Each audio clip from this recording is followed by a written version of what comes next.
فيدر دروش من تينا بلندكرن ندروش من ورزشين أنا بوت في عنينا تاني أو داخوازا سرخبونا كوردستان يتكن بانجوان كوردستان ودولتها ده الفيدر يعني هجمارك هنرمند باش دار بن روجان عبد القهار زاخوي هر برهان زيباري عبد الله هركي وهنرمندين دن دي اوجي الفيدر بن لفي هنجي ابا هنجا جو بردرش 6,000 دصدو بيستو حشت كس ما في دنقداني هي يعني تبش بنكرن هجماره ما اظنش في خلكي باش دار بن تقش برسيا باشوري كردستاني ده وكوي مورالي جون ها ام الفرد من خلكي جو يعني بقرمي البنديه بتشبر بصندوقين دنقداني تشوا جون هاجي يعني دورا ياريجه هاتيه داغرتن بندنا جو ريبه فكرن درباسي نافا ياريجه بن جو كرنفال جي يقدم جميري دن بفرمي دست بيدك خوي كردستان زیاتر فراوان دەبێت ژمارەیەکی زۆر لە خەڵک ئەمڕۆ لە شاری سلێمانی لە یاریگای سلێمانی کۆبوونەتەوە ئاڵای کوردستان لە شاری سلێمانی دەشەکێتەوە من لێرە میوانێکم هەیە کە ئەو لە گەرمیانەوە هاتووە کاک ئیسماعیل لاوان بەخێر بیت تۆ لە گەرمیانەوە هاتووی بۆ ئێرە ئەمڕۆ هەستی تۆ چییە پەیامی تۆ چییە بۆ خەڵکی کوردستان دیارە من هەستێکی زۆر خۆشمەیە بە تایبەتی ئەمڕۆ لە گەرمیانەوە بە جلو بەرگی ڕەسەنی کوردیەوە هاتوو بۆ پێشوازی لە سەرۆکی خۆم لە سەرۆکی کوردان لە ڕابەری دەرەوەی ملەتی کورد سەرۆک مەسعود برزاني لێرەوە من پەیامی گەرمیان و گەرمیانەکان ئەگەیەنم بە هەموو جیهان بە هەموو دنیا ئەڵێم هەموو دنیا بۆ ئەوەی بگەین بە مافی ڕەوای نەتەوەی خۆمان بۆ ئەوەی ئەنفال و کیمیاباران دووبارە نەبێتەوە هەموو بە یەک دەنگ بڵێن بەڵێ بۆیە من چەندین شعر و پەخشانم ئامادە کردووە لە چەند ڕۆژی ڕابردووە پێشکەشی جەماوەری خۆشەویستی دەفەری گەرمیانم کردووە خوێنی شەهیدان خەباتی پێشمەرگە و خەڵکی کوردستان فرمێسکی جگەر سوتاوان ئاهو ناڵەی ئاوارەکانی ئەنفال و هەڵەت جەو یەزیدیەکان پێمان ئەڵێن هاوار هاوار جەماوەری بە شەرەفی کوردستان هەولێری هۆلاکۆ بەزێن ئەی پای تەختی نیشتیمان بادینانی هەمیشە ڕەنگین دۆهۆکی بووکی کوردستان سلێمانی ئەی شارەکەی شێخی حەفید شاری هەڵمەت و قوربانی سلێمانی ئەی شارەکەی شێخی حەفید شاری هەڵمەت و قوربانی شەنگال شێخان زاخۆی دەلال هەڵەبجەی شەهید خانەقین کەرکووکی گڕ و کڵپە و گەرمیانی کواری ئەنفال بۆ ڕۆژی دەستنووسی بۆ ئازادی هەموو بە یەک دەنگ ڕاپەڕن بچنە سەر سندوقەکانی دەنگدان بە کوێرایی چاوی دوژمنان هەموو بە یەک دەنگ بڵێ هەموو بە یەک دەنگ بڵێن بەڵێ بۆ سەربەخۆی کوردستان هەزار جار بەڵێ بۆ سەربەخۆی کوردستان زۆر سپاس دەستخۆش بەڵێ بەڕێزان ئاهەنگی پشتیوانی لە گشتپرسی باشووری کوردستان ئێستا مەراسیمەکە دەستی پێکرد وتاری بەخێراتن هەیە دواتر ژمارەیەکی زۆر لە هونەرمەندان ئەمڕۆ لە شاری سلێمانی ئاهەنگەکە زیاتر دەڕازێننەوە هەموو خەڵکی سلێمانی ئەمڕۆ چاوەڕێی وتاری سەرۆکی هەرێمی کوردستان دەکەن خەڵکی سلێمانی ئەگەر چی لە ڕۆژەکانی کۆتایی گشتپرسیدا لە ڕۆژەکانی کۆتایی پشتیوانی لە گشتپرسیدا ئەوان ئاهەنگ دەگێڕن بەڵام ئەمڕۆ خەڵکی سلێمانی سەلماندی کە هەمویان دەنگیان لەگەڵ بەڵێیە بەڵێ بۆ گشتپرسی باشووری کوردستان بەڵێ بۆ سەربەخۆیی کوردستان ئەمڕۆ خەڵکی سلێمانی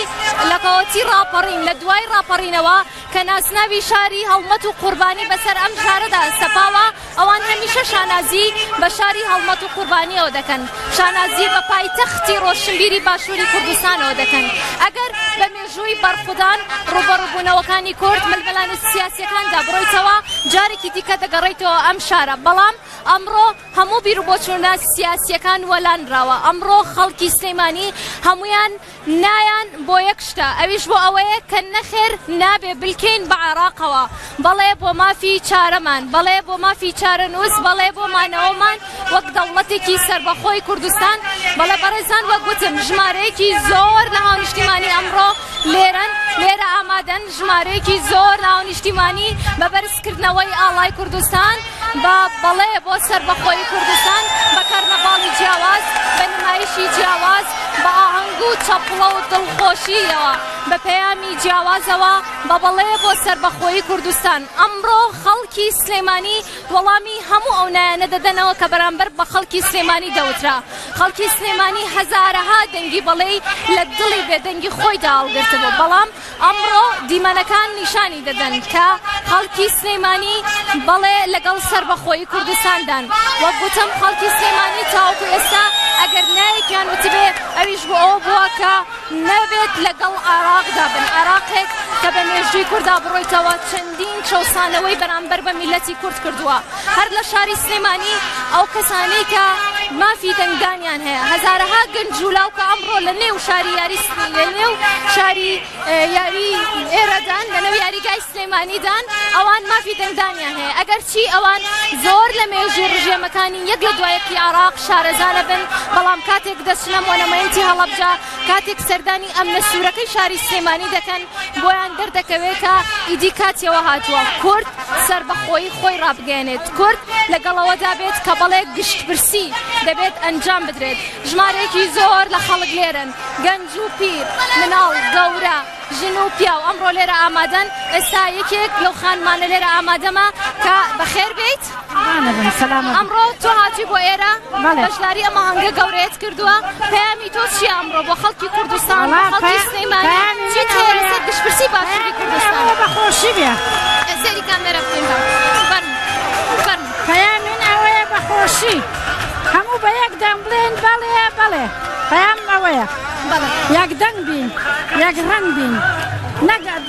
دوڕوو بین، یەک دەنگ بین، یەک دەنگ. چیت هەیە بۆ ئەوانەی کە دەڵێن کاتی سەربەخۆیی کوردستان نییە؟ نەخێرم هەیە وایە زۆر پەشێمان بن، زۆر خەجاڵەت بن، پەشێمانم دوای پەشێمانە بنەوە. باشە تۆ چیت هەیە ئێستا بینی ژمارەیەکی زۆر لە خەڵک بە ئاڵای کوردستان لێرە بەشدارە؟ نازانم چیەکەم، لە خۆشیان نازانم چیەکەم، لە خۆشیانم بەڵێ سەد جار ئەڵێم بەڵێ، سەد جار ئەڵێم بەڵێ. چیت هەیە بۆ ئەو گەنجولاوانەی کە مافی دەنگدانیان هەیە کە دەتوانن پەشێمانە بنەوە، پەشێمانە بنەوە، دوای ئەڵێن ئای چیمان کرد خۆ دەدەڵی نەخێر، زۆر زۆر پەشێمانە بنەوە دوایی. چ پەیامێکت هەیە بۆ چیان پێ بڵێ ئێستا؟ پەیام ئەوەی هەمیان بێنە ئەم شوێنە وەکو ئێمە ڕۆژی دەنگدان هەموو بڵێن بەڵێ. پەیام ئەوەیە گەنجانە گەنجەکانە سەریان لە خۆیان شێوانەوە، بەڵێ گەنج سەری لە خۆی شێوانەوە گەنا هەروەکو خۆی وایە زروف کاسبی هەیە، ژیان هەیە، خۆشی هەیە، خۆمان سەرمان لە خۆمان شێوانە قشکە جوانەکەن. بەخوا لە خۆشیان نازانم چ بڵێن چی. دایگیان بەڕێزان هەزارەها دایکی وەک ئەم ژنە جەرگیان سوتاوە، ڕۆڵەکانیان لە پێناو ئازادی ئەم خاکەدا شەید بووە. ئەمڕۆ هەزارەها دایک لێرن کە ڕۆڵەکانیان بووە بە قوربانی لە پێناو ئازادی کوردستاندا. هەموو ئەوان لەگەڵەوەدان کە بەڵێ دەبێت دەنگ بدەین بە بەڵێ بۆ سەربەخۆی کوردستان، بۆ ئەوەی خوێنی شەهیدەکانمان بەفیڕۆنەچێت. کوردستان لەوەتەی هەیە بەردەوام لە بەرەی پێشەوە بووە، پێشمەرگەکانی کوردستان بەردەوام لە بەرەی پێشەوەی شەڕەکاندا بوون، لە پێناو ئازادیدا بوون، لەو ئازادی کە ئەمڕۆ بە هەزارەها هاونیشتیمانی لە شاری سلێمانی کۆ کردوتەوە، تاوەکو پشتیوانی لە پێشگیری باشووری کوردستان بکەن، تاوەکو پشتیوانی لە مافی چارەی خۆیان بکەن بۆ داهاتوو، تاوەکو پشتیوانی لەوە بکەن کە بەڵێ ئێمە لەگەڵتانین نامانەوێت لەگەڵ عێراق بمێنینەوە، بەڵێ ئێمە لەگەڵتانین دەمانەوێت پشتگیری سەربەخۆیی باشووری کوردستان بکەین. ئەمڕۆ سلێمانی وەکوتن لە ڕۆژەکانی کۆتایی بانگەشەی گشتبرسیدا ئاهەنگ دەگێڕێت، بەڵام ئاهەنگێک کە هاوشێوەی هەموو ئەو ئاهەنگە فراوانەیە کە لە شار و شارۆچکەکانی دیکەی باشووری کوردستان بەڕێوە چوو. ئەمڕۆ خەڵکی سلێمانی هەمویان بە زەردەخەنەوە، هەمویان بە نمایشی جیاوازەوە، هەمویان بە بەرزکردنەوەی ئاڵای کوردستانەوە هاتوون تاوەکو پشتگیری لەسەر بەخۆی کوردستان بکەن. وەک گوتم تەنیا لە سلێمانینە، بەڵکو جگە لە باشووری کوردستان لە وڵاتانی دەرەوەش کوردان هەموو پشتگیری خۆیان بۆ سەربەخۆی کوردستان دەردەبن. تەنیا چەند ڕۆژێکی کەمی ماوە بۆ ئەوەی کە کورد بڕیاری خۆی بدا کە بڵێ لەگەڵ عێراق نامێنێتەوە، بڵێ دەیەوێت سەربەخۆ ببێت، دەیەوێت دوای چەندین ساڵ لە چەوسانەوە ئیدی کورد خۆی بسەلمێنێ کورد خۆی بڵێ بەڵێ ئێمە دەمانەوێت سەربەخۆ بین دەمانەوێت دەوڵەتێکی سەربەخۆمان هەبێت دەمانەوێت خۆمان مافی چارەنووسی خۆمان دیاری بکەین ئیدی بەدەست بڕیارەکانی عێراقەوە نەمێنینەوە بەدەست پێشێلکردنی دەستوری عێراقەوە نەمێنینەوە وە گوتم جگە لە شاری سلێمانی ئەمڕۆ لە شار و شارۆچکەکانی دیکەی باشووری کوردستانیش کەرنەڤاڵی ئاهەنگی پشتگیری کوردستان بەڕێوە دەچێت لە بەردەڕەش بە هەمان شێوەی سلێمانی بە بەشداری ژمارەیەکی زۆر لە هاونیشتیمانیان لە سلێمانیش کەرنەڤاڵی پشتگیری بەڕێوە دەچێت دەچوە بەردەڕەش لەوێ پێشەوا پالەوی پەیامنێری ڕوودا و ئەویش لەوێ لە نێو هاونیشتیمانیانی باشووری کوردستانەوەیە پێشەوا دێمەوە لای تۆ بزانین ئامادەکاریەکانی کەرنەڤاڵی بەردەڕەش بەکوێ گەیشتووە خەڵکی ئەوێ چ پەیامێکیان هەیە بله روزان از کارم بیشم گویرو یعنی او خلکن بردارش گو برنگ کی بردوام بشک جوابل کی گازنده هبون هر جراگه هندنه جمود از گهن میری گو دورکت کود نبرد سینور پارسگاه ده که ده نزیک شپارسگاه هولرش بایتخت گویرو بریار دانه گو او ببن ناوندا بریاره او ببن جه روداو که گرنگ وکو یاریگاه سلیمانی لو ما جهمو درین هاتنه برهویم يعني برفره جسبيده ده هات نكرن على كوردستان الهر كنجك الهر قرزيك الهر جهه كي دفي ياري جهده تديتن وكم من الدور خب همو اليان ده نافا ياري جهده السر ستيج ناف درج كده على كوردستان تنه على كوردستان تديتن نخشه كوردستان اللي قال عليه ودرشما جو هاتيه بلند كرم بله بو سرخبونه بله بو سربخيه افاغو لفي درته جوتن يعني همو درش من خلق بانجن وهشتا كرنفال دس بينكريه لي ام دبينن يعني كسي باش داربونا باندكن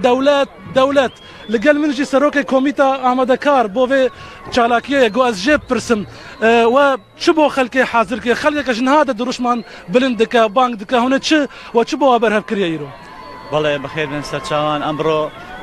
جماوەری قزای بەردەڕەشان بەشانی برایەکانیان خوشکەکانیان لە شاری سلێمانی هەڵدەستن بە سازدانی ئەم کەرنەڤاڵە بۆ پشتگیریکردن لە ڕۆژی 25 ئەیلول کە ڕۆژی سەربەخۆیی و ڕۆژی دەنگدانە بۆ سەربەخۆیی کوردستان بەڵێ ڕاست دەکەی قەزای بەردەڕەش گلەی و گازندەی هەبووکەوە هیچ ئاهەنگێک یا کەرنەڤاڵێکی تێدا ساز نەدراوە بەڵام نەخێر ئێمە لەگەڵ قەزای ئاکرێ بە هەماهەنگی لەژێر سایەی سەرۆک مەسعود بارزانی هەڵدەستین بە سازدانی ئەم ئاهەنگە بۆ جەماوەری ئەمڕۆ ئێمە کەرنەڤاڵێکمان ئامادە کردووە کە پێک هاتووە لە چەند گروپ چەند فەقەرەیەک ئەویش کە میوانانمان لە هونەرمەندان لێرە ئامادە دەبن ئەو هونەرمەند کینە گچمەر بێژە هونەرمەندێن گەورەیە گۆی بێن بێدەر کینە بەڵێ هونەرمەندان عەبدولقەهار زاخۆیی ئامادە دەبێت هەروەها هونەرمەند مۆفەق گۆران هونەرمەند عەبدوڵڵا هەرکی هونەرمەند برهان زێباری لێرە ئەمڕۆ ئامادە دەبن لە خزمەتی جەماوەرەکەی میوانên وی سیاسی de کی werin gotara sereket ve karnavalê de ya kê جەماوەر ئەوڕۆ کە لێرە ئامادە دەبێت میوان و ئیتر هەمووی هەریەک جەماوەرە هەمووی یەک شانە یەک دەستە فەرق و جیاوازی ناکەین لە بینی هیچ کەسێک ئەو میوانەی کە لە دوور دێت ئەندامانی پەرلەمانن ئەندامانی ئەنجومەنی پارێزگان لەوانەیە جەنابی پارێزگا بێت هەروەها چەند سەرکردەیەکی تری سیاسی ئەحزابی تری سیاسی کە هەموو نوێنەریان لێرە وەکو ئێمە ئامادەن بس هر لفي دري وقت ما قلت يعني برهفي تمام بنا لبندا ميفانا نجو يعني وقت ما ده جديد المانجيش كي ودفري الدنيا دهوكي شالكين لدهوكي بريفت شن همولا يعني سياسي دهوكي باش دار دبن برلمانتر بربرس يعني هركز لفي دري جالية جماهيري جالية سياسية باش دار دبن بيك دنجي حتى جو ام ببينن يعني جو ام دهوكي حتى بردرش ريكا ساعات ونيف كيبو يعني كومبانيانا خلكن هركسي على كوردستان ودانية دياريا فلان بسبونسريا فلان هركس يعني رولا خود خوازي ببينا دوي روجي دا بو 25 مهر بەڵێ پێشەوە پەهلەوی پەیامنێری ڕوودا و لە بەردەڕەش سپاس بۆ تۆ بەڵێ بەڕێزان ئەمڕۆ بە هەزارەها هاونیشتیمانی لە پێشوازی مەسعود بارزانی سەرۆکی هەرێمی کوردستاندان کە ئەمڕۆ گوتاری خۆی بۆ خەڵکی سلێمانی پێشکەش دەکات ئەمڕۆ سەرۆکی هەرێمی کوردستان لە سلێمانیە پێشەوەی کە بێتە نێو یاریگای وەرزشی سلێمانیەوە ئەو کۆبوونەوەیەکی گرنگی ئەنجامدا لەسەر قسەکردن بۆ گشتپرسی باشووری کوردستان دوایین پێشهاتەکان دوای کۆبوونەوەکە محەممەدی حاجی مەحموود سکرتێری گشتی حیزبی سۆسیالیست دیموکراتی کوردستان ئەو قسەی بۆ میدیاکان کردووە گوێ لە قسەکانی ئەو دەگرین و لەگەڵ ئێمە بمێننەوە ڕووماڵی ڕوودا و بۆ کەرنەڤاڵە گەورەکەی شاری سلێمانی بەردەوام دەبێت لەگەڵ ئەمریکا لەگەڵ بەریتانیا لەگەڵ هەموو شوێنەکان بەردەوامە وەفدیش بۆ بەغدا ئەچێ هەموو شتەکانتەوە بەڵێ ئەچێت لەو ڕۆژانە ئەچێ ئێمە جارە لە گفتوگۆداین و ڕیفراندۆمیش لە کاتی خۆیان هەنگاوی بووە نین تا ئەو کاتە باشە ئەمڕۆ ئەو مبادرەی سەرۆکۆمار باسی کردبوو کە لە ڕێگەی گفتوگۆ چارەسەری کێشەکان بکرێت لە کاتێکا هەموو قسەی لەسەر کراوە و جەنابی سەرۆکۆمار دەگەڕێتەوە بۆ بەغدا و ڕەنگە وەفدی لە دوای وەرچێ باشە هیچ شتێکی تازە نییە کەواتە جگە لەوانەی کە باسان کردووە لە کۆبوونەوەکانی پێشوو لەم کۆبوونەوە تاکید نوێش هەیە و ئیشەڵات لەو ڕۆژانەدا هەمووی دەرەکەوێت بەڵێ بەڕێزان وەک گوتم ئاهەنگی پشگیری لەسەر بەخۆیی باشووری کوردستان تاوەکو دێت فراوانتر دەبێت تاوەکو دێت ناوچیمەنی یاریگای وەرزشی سلێمانی پڕتر دەبێتەوە هەر سیر دەکەی هاونیشتیمانیە تاوەکو تەماشا دەکەیت خەڵکە ئاڵای کوردستانیان بەدەستەوەیە ژمارەی زۆر لە خەڵک ئەمڕۆ هاتوونەتە ئێرە من دەمەوێت ڕای خەڵکی سلێمانی بزانین بەشێکی زۆر لە خەڵک حەز دەکەن کە لێرەوە قسە بکەن پەیامی خۆیان هەبێت بەخێر بن بەخێر بیت پەیامی تۆ چی ئەمڕۆ بۆ خەڵکی سلێمانی چه هەستێکت هەیە کە ئەمڕۆ شاری هەڵمەت و قوربانی دەنگی خۆی بۆ بەڵێ بەرز دەکاتەوە داوا لە هەموو جەماوەری شاری سلێمانیەکەن دەنگدانی بەڵێ وەفایە بۆ خوێنی شەهیدان وەفایە بۆ دایکی جەرگ سوتاوی کوردستان وەفایە بۆ ئەنفال کیمیاباران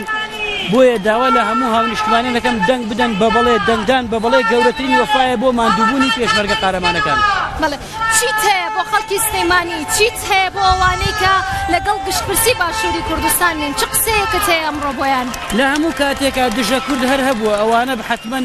چاوێن بەو ئەزمونە هەڵنایەت بەڵام ئیشەڵا گەلەکەمان هەرسەرەکەوێت بەخێر بێت سپاس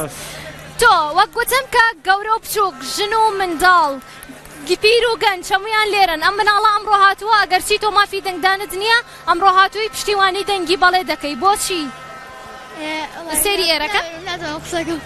ناتوانم قسەکەم ئەمڕۆ چی تەیە بۆ خەڵکی کوردستان بەڵێ بۆ ریفراندۆم دەست خۆش بەڵێ بەڕێزان وەک گوتم دیمەنەکان دەبینن لە شاشەی ڕووداوە ئەمڕۆ ڕووماڵی ڕووداو بۆ ئاهەنگی سەربەخۆیی پشگیری لە کوردستان لە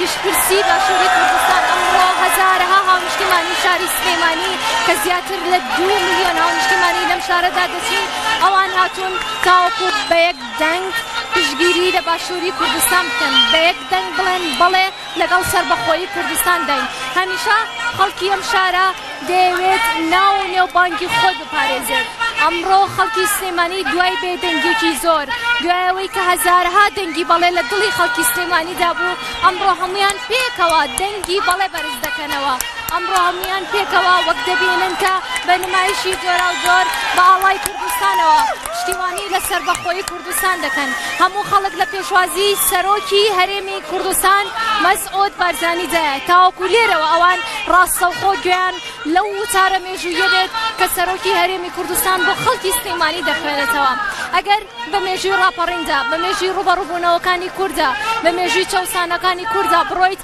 دەبینیت کە خەڵکی سلێمانی چ پێگەیەکی گرنگی هەبووە چ ڕۆڵێکی گرنگی هەبووە سەرۆکی هەرێمی کوردستان بە چەپڵە ڕێزان لەلایەن خەڵکی سلێمانیەوە ئێستا پێشوازی لێ دەکرێت هەزارەها خەڵکی سلێمانی ئەمڕۆ لە پێشوازی سەرۆکی هەرێمی کوردستاندان لە پێشوازی ئەو وتارەدان کە ئەمڕۆ سەرۆکی هەرێمی کوردستان بۆ خەڵکی سلێمانی دەخوێنێتەوە لە دیمەنەکاندا دیارە کە ئێستا ژمارەیەکی بەرچاو لە خەڵکی سلێمانی بە خێراتنی سەرۆکی هەرێمی کوردستان دەکەن سەرۆکی هەرێمی کوردستان ئێستا گەیشتە یاریگای وەرزشی سلێمانی بڕیار وایە کە ئەمڕۆ وتارێکی مێژووی لە شاری سلێمانی پێشکەش بکات بە هەزارەها هاونیشتیمانی دەیانەوێت ڕاستەوخۆ خۆیان گوێیان لە وتارە مێژوویە بێت کە ئەمڕۆ سەرۆکی هەرێمی کوردستان بۆیان دەخوێنێتەوە لێرە چین و توێژە جیاوازەکان ڕۆشنبیران هاونیشتیمانیان سیاسیەکان پارتوو لایەنە سیاسیەکان ڕاوبۆچوونە جیاوازەکان ڕەنگە جیاوازەکان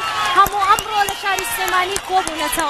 کۆبوونەتەوە بۆ ئەوەی کە بڵێ ئێمە لەگەڵ سەربەخۆیی کوردستان داین ئێمە لەگەڵەوە داین کە لەگەڵ عێراق نەمێنیتەوە بەڵێ بەڕێزان جارێکی دیکە دەچمەوە بەڵێ بەڕێزان ئەو دیمەنانەی دەیبینن چەپڵە ڕێزان خۆشحاڵی خەڵکی سلێمانیە بۆ بەخێراتن لە سەرۆکی هەرێمی کوردستان بە گۆرانی بە چەپڵە ڕێزان پەیامی سەرۆکی هەرێمی کوردستان مەسعود بارزانی پاش کەمێکی دیکە ڕاستەوخۆ خەڵکیان لێ دەبێت لە یاریگای وەرزشی سلێمانیەوە. هەروەها جێگە لە سەرۆکی هەرێمی کوردستان بۆسرەت ڕەسوڵ عەلی جێگری سەرۆکی هەرێمی کوردستان ئەویش لێرە بەشداری کردووە، ئەویش لێرە لەگەڵ خەڵکدایە. ژمارەیەکی زۆر لە سیاسیەکان لە بەرپرسانی سیاسی باشووری کوردستان لە پارت و لایەنە جیاوازەکان ئەمڕۆ لە یاریگای وەرزشی سلێمانین بۆ ئەوەی کە پشتیوانی لە گشتپرسی باشووری کوردستان بکەن. ئەو گشتپرسیەی کە بەشێکی زۆری لەلایەنە عێراقیەکان سەخڵەت کردووە، بەڵام بڕیاری گەلی کوردستان تاوەکو ئەم ساتاوەیە کە ڕۆژی 25 ئەم مانگە سربەخۆی باشووری کوردستان ڕادەگەێنرێ، گشتپرسی باشووری کوردستان ڕادەگەێنرێ. ئەو دیمەنانەی دەبینن بەرزکردنەوەی ئاڵای کوردستان، کەرنەڤاڵی گەورەی شاری سلێمانی بە بەرزکردنەوەی هەر چوار ڕەنگە جوانەکەی ئاڵای کوردستانەوە پێشوازی لە سەرۆکی هەرێمی کوردستان دەکرێت، پێشوازی لە وتاری سەرۆکی هەرێمی کوردستان دەکرێت. وەک دەبینن دیارە لە دیمەنەکاندا کە تاوەکو چاو بڕکەی خەڵک دەبینی، تاوەکو چاو بڕکەی ئاڵای کوردستان دەبینی، چەپڵە ڕێزانی خەڵک دەبینی، پشتیوانی خەڵک دەبینی، بە هەڵپەرکێ گەنج و پیر و لاو و منداڵ و ژن و هەموو چین و توێژە جیاوازەکان ئەمڕۆ لێرن. لەبەردەم منەوە دیارە کە ژمارەیەکی زۆر لە هاونیشتیمانی کە تەمەنێکی زۆریان بڕیوە ئەوان بە هەڵپەرکێ پێشوازیان لە سەرۆکی هەرێمی کوردستان کرد، پشتیوانی خۆیان بۆ گشتپرسی دەردەبڕن. دەبینن ئاڵای کوردستان لە شاری سلێمانی دەشەکێتەوە. ئەمڕۆ خەڵکی کوردستان بێدەنگیشتن، جۆش و خڕۆشی خەڵکی سلێمانی بەردەوامە، بە چەپڵە ڕێزان بە دەست بەرزکردنەوە بە نیشاندانی ئاڵای کوردستان پشتگیری و پشتیوانی خۆیان لە سربەخۆیی باشووری کوردستان دەکەن. لە نێو یاریگای وەرزشی سلێمانی تەنیا یەک کورسیش نەماوە کە چۆڵ بێت. ئەوان ئەمڕۆ لە شاری سلێمانی، لە شاری هەڵمەت و قوربانی، لە شاری ڕۆشنبیران، لە شاری نالی و سالم و کوردی، لەو شارەی کە هەمیشە باوەڕی بە ئازادی بە بەرخودان بە مێژووی کورد بە سەربەخۆیی بووە، هەمویان لێرە کۆبوونەتەوە تاوەکو بە یەک دەنگ بە یەک ڕەنگ بە یەک هەڵوێست پشتگیری خۆیان لە سەربەخۆیی باشووری کوردستان بکەن، بڵێن بەڵێ ئێمە لەگەڵ سەربەخۆیی باشووری کوردستان دەین. خەڵکی سلێمانی هەمیشە دەنگینای بۆ یەکشت بەرز کردوتەوە، ئەویش بۆ ئەوە بووە کە بڵێن ئێمە نامانەوێت لەگەڵ عێراقدا بمێنینەوە، نامانەوێت ئەو چاوسانەوەمان بیر بچێت کە لە مێژووی کووردا هەبووە، ئەو چاوسانەوانەی کە گەلی عێراق بەسەر کووردا هێناوێتی. من لێرە میوانێکی دیکەم لەگەڵا بەخێر بێت و پەیامی تۆ چییە؟ هەستت چییە کە دەبینی ئەمڕۆ بە هەزارەها هاونیشتیمانی لە شاری سلێمانی کۆبوونەتەوە؟ پێشەکی دەستخۆشی لە کەناڵی ڕووداوەکەم چاوی پێشمەرگەی کەناڵی ڕووداو با هەموو خەڵک بزانێت، با ناحەزانی کورد بزانێت سێرە مەلعەبەکەن چی لێیە، سێریم خەڵکەکەن، سێری ئەو گوڵە جوانەکەن لەوێ دانیشتۆ جەنابی سەرۆک. من وەکو پێشمەرگەیەک دەستخۆشی لە جەنابی سەرۆکەکەم کە ئەم ئاڵایی بە دنیا ناسان. منش وەکو پێشمەرگەی خوێنی خۆی بۆ بەخشم لە پێناوی ئەم ئاڵا بژی کورد و کوردستان، بژی بارزانی، بژی نەتەوەی کورد، بژی ئەوەی اعتراف بۆ عەلەمەکە، ئەوەی اعتراف بۆ عەلەمەکە من خوێنی بۆ بەخشم، بژی پێشمەرگە، بژی شەهیدەکانمان، بژی دایکی شەهید، بژی هەموو کوردستان، بژی ڕوودا. ژمارەیەکی زۆر لە کچان بەجلی کوردیەوە بە ڕەمزی کوردایەتیەوە هاتوون لێرە ژن و پیا و پێکەوە تێکەڵ بوون، هەمویان بە یەکسانی بە دەنگی بەڵێ پشتیوانی لە سەربەخۆیی کوردستان دەکەن. ئەم کچە جوانانە وەرمون ئێرە وەرن بەخێر بیت باوان دوای تۆ قسە بکەن کێشە نییە؟ ئاڵای کوردستانت لێرەت نەخشانە، ئەمڕۆ پەیامت چییە؟ پەیامم بۆ هەموو کوردستانیان هەر چوار پارچەکە لە سلێمانیەوە ببینن یاریگای سلێمانی تەژەیە لێوڕێژە دەڵێ بەڵێ بۆ کوردستان. لەکوێوە هاتووی؟ لە سلێمانی خۆمەژیم خەڵکی هەڵەبجەم. بەخێر بیت سەرچاو. بەخێر بن. ئەم کچە جوانانە بەجلی کوردیەوە فەرمووەرە ئێرە بزانم مافی دەنگدانت هەیە تۆ؟ باشە دەنگی تۆ ئایندەی کوردستانە، ئەمڕۆ تۆ پەیامت چییە؟ دەنگم بەڵێ هاتم تو خاتی دەنگی خۆم بکەمەوە، زۆر دڵخۆشم، سەرۆک لێرەیە، خەڵکێکی زۆر لێرەیە، لەوە دڵخۆشتری تر چی هەیە بۆ کوردستان؟ هەست دەکەم هیچ شوێنێک فەرقی نییە، هەموو یەکە.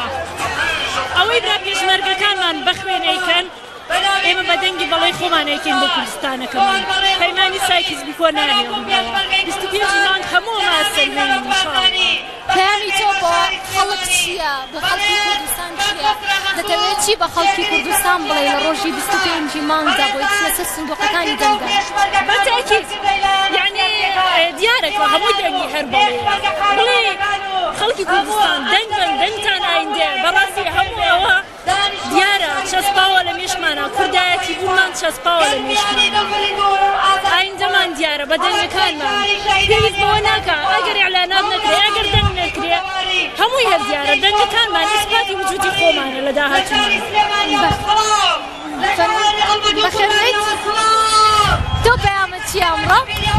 ئەڵێم بە هەموو خەڵکی سلێمانی ببینن لێرەوە سەرۆک ببینە پشتیوانت هەیە هاوکارت هەیە دەنگدان لێرە بەردەوامە بەڵێ بۆ بەڵێ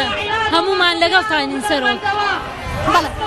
بەڵێ بەڕێزان ئەمڕۆ خەڵکی سلێمانی ئەمڕۆ بە هەزارەها هاونیشتیمانی لە نێو یاریگای وەرزشی سلێمانیەوە بە بەڵەیەکی کوردستانی پشتیوانی و سەربەخۆیی خۆیان بۆ پشتگیری باشووری کوردستان دەردەبڕن ئەمڕۆ گەلی کوردستان بڕیاری خۆی دەدات خەڵکی سلێمانی ئەمڕۆ بە بەڵێ پشتیوانی خۆی بۆ گشتپرسی باشووری کوردستان دەردەبڕێت ئەو شارەی کە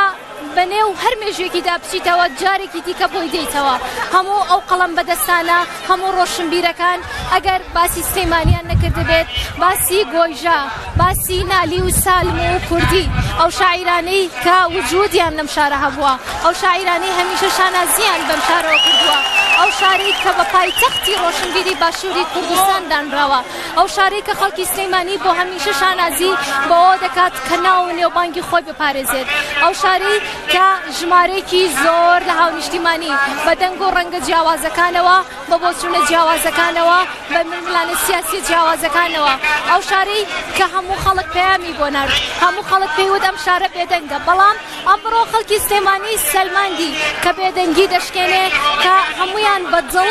بە یەک بەڵێ لەگەڵ ئەو بەڵێدان کە لەسەر فۆرمی گشتپرسی نووسراوە بۆ سەربەخۆیی باشووری کوردستان خەڵکی سلێمانی ئەمڕۆ دەیەوێت دووپاتی بکاتەوە دەیەوێت بە جیهان بڵێت کە کوردستان لەگەڵ سەربەخۆییدایە کوردستان لەگەڵەوەدایە کە دەوڵەتێکی سەربەخۆی هەبێت ئەگەرچی ئێستا کوردستان لەسەر ئاستی نێودەوڵەتیدا ڕۆڵێکی گرنگی هەیە پێگەڵ قیافی خۆی هەیە بەڵام خەڵک دەیەوێت بە کردار کوردستان ببێت بە دەوڵەت بە کردار کورد جوا ببێتەوە لە عێراق بە کردار دژی ئەو بڕیارانە بوەستێتەوە کە حکومەتێک لە دوای یەکەکانی عێراق دژی گەلی کورد کردویانە لە ماوەی ڕابردوودا بەردەوام سیاسیەکان بەرپرسانی سیاسی کورد جەختیان لەوە کردوتەوە کە حکومەتی عێراق چەند زوڵمی لە میلەتی کورد کردووە لە بڕینی بودجەوە لە بڕینی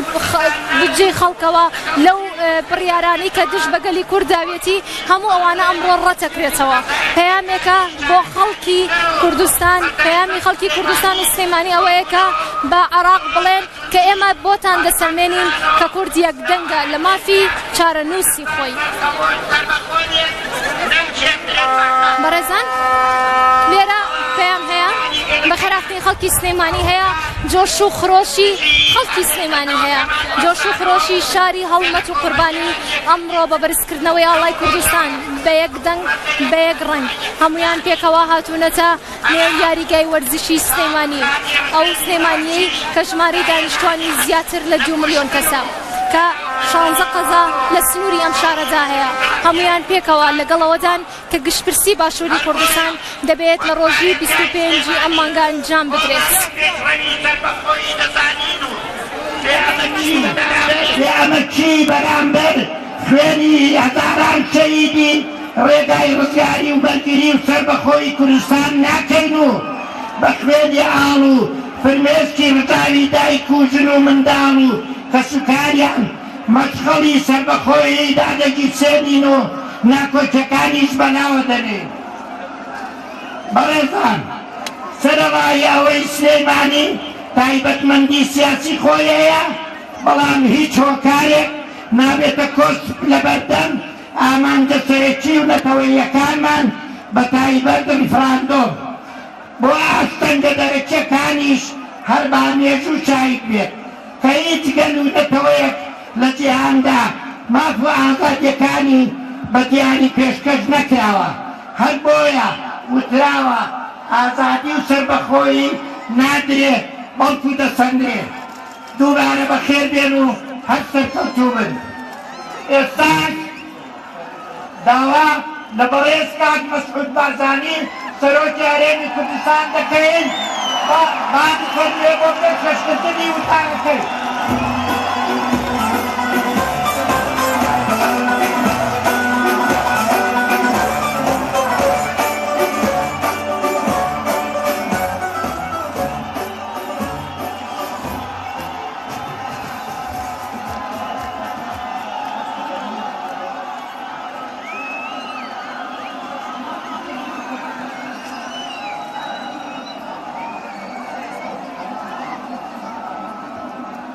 بەناوی خۆی گەورە و مێهرەبان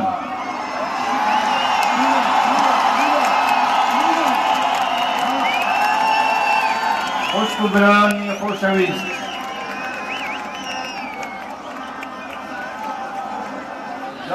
شاری شێخ محمود و نالی و پیرەمێرد و بێکەس و مەحوی و سالم، شاری هەڵمەت و قوربانی، پایتەختی ڕەوشەنبیری. چ ڕۆژێک لەم ڕۆژە خۆشترە بوو من، چ شانازیەک لەوە گەورەترە کە ئیمڕۆ لەم شارە خۆشەویستە بەم شێوەیە پێکەوە خۆمان ئامادە بکەین بۆ ئەوەی بڵێن بەڵێ بۆ سەربەخۆیی کوردستان.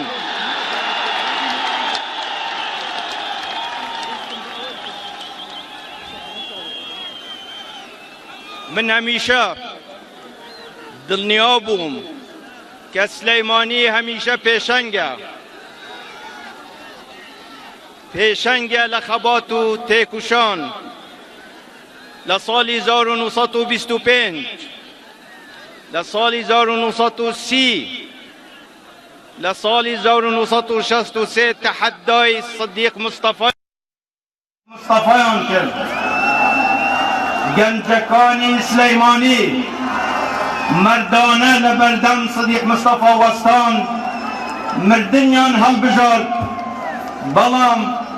قبولیان نەکرد لەبەر چاوی دژمنێک سوکاتی بە وێنەی مەلا مستەفای بارزانی بکرێت.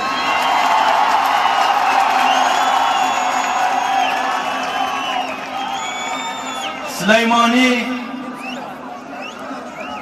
مەڵبەندی کوردایەتیە. لە ساڵی 1943 بارزانی لە سلەیمانیەوە گەڕایەوە بوو ناوچەی بارزان بە هاوکاری و پشتیوانی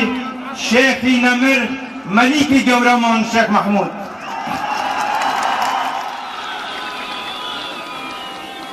من دڵیام ئیمڕۆژ ئێوە پێشەنگ دەبن کە لە 25 مانگ بڵێن بەڵێ بۆ سەربەخۆیی.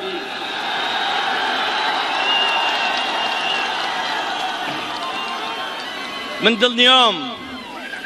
سلەیمانی قەت قبول ناکات نە مەحکومی کەس بیت نە سوخرەکێشی کەس بیت.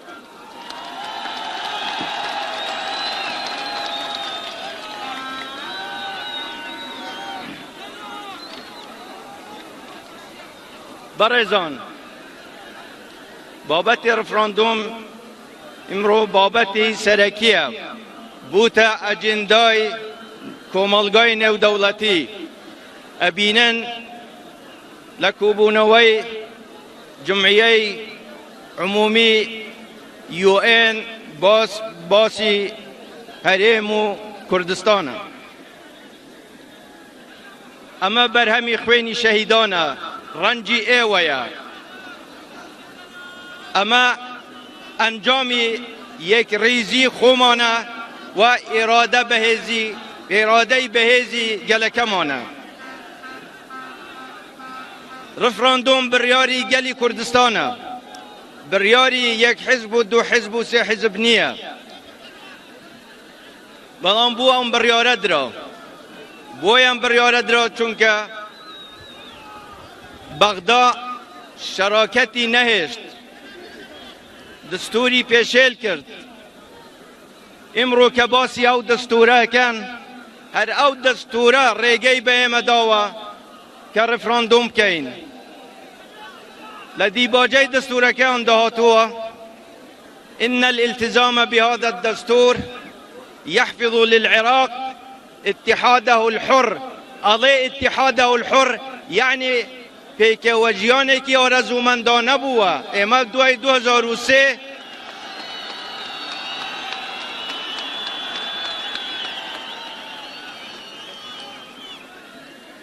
اما دوای 2003 با آرزوی خومان چوینه و بو بغداد بو اوی عراقی که فدرالی دموکراتی دولتی که مدنی درست کن بلان بداخوا هیچ التزامی که آن با همو رکوتنانه نکرد التزامی آن به دستور نکرد بوی گلی کردستان ناچار بو و بریانی تر بداد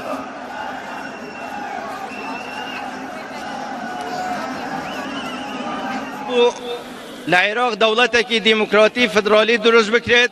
بلان بداخوا امرو اما بینین دولتی که دینی مذهبی حاکم لعراق که اما نا گنجه لگل او بنمایانه که اما لسری ریکوت بوین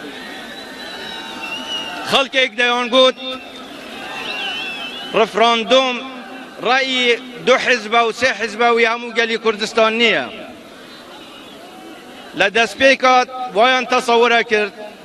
که اما تنها وکو کارتی که فشاره بکار دید باید زور احتمامیان پینه دا اگینا زور لمیجان بابتا باز دکره لگل کوملگای نو دولتی حتی پارسال که به وفدی که گوره و چوین بو بغداد پیمان گوتن برادرینا شراکت شکستی اینا ورن بابه بین به دروسی باش لگل یکتری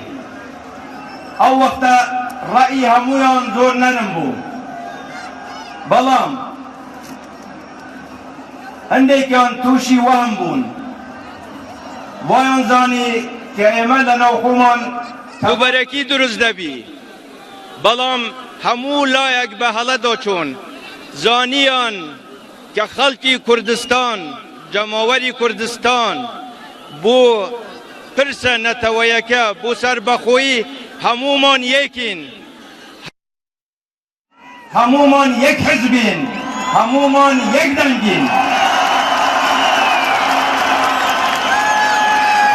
امرو همومان لزیر چتری حزبی کردستانیم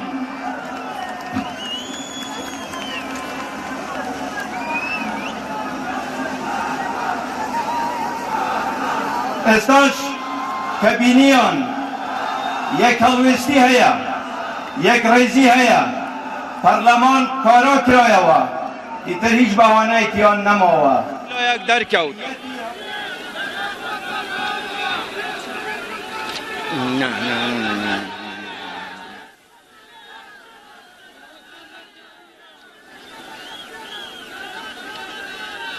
که بغداد بینیان که هلوستی نو دولتی توزک تنتر بوه اوانش ترجیع بون که همو پیشنیارک رد کنوه اگینا رفراندوم امراض بو گیشتن به آمانجه که پیروز اوی سربخویه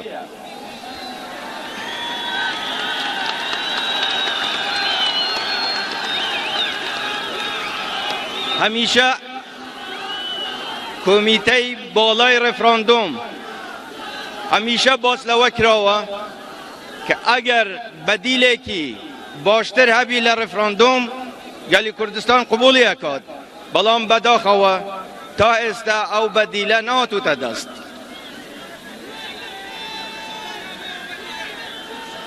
رفراندوم هنگاوی که آسایی و یاساییه تاوان اکنیه گلی که غدر لکراو داوای سربخویی دکاد باش 100 سال چوسان نوا و غدر و ظلم که لکراوه